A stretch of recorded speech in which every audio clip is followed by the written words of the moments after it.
ام آنا الباشوری کردستانن پارێزگەها دهۆکێ شخوا از میوان پروفیسور دکتور احمد بشیر محمدم ام آنها لسر بنداوا دهۆکێنێ اف همو بنه قدرێژ و پر ئافتێت هەیە اف وەک پروفیسۆر ji mir got ava baranay a berfeyê li vir tê civandin û bixwe bela bil millet jî anan bêjin kurî wî Doktor Beşîr ew vîdeo ji me re digire. Doktor ev ya ez bînar ji bo temaşevan ew çiyayê hanek bî bo ke nas bikin el Gîliya Şeda dibêjne. çi jêr dibên Gîliya Şeda.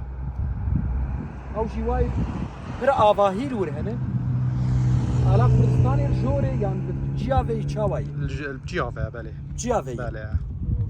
ve kolan yan da Ab. Belê. kolandine Ab kolandere.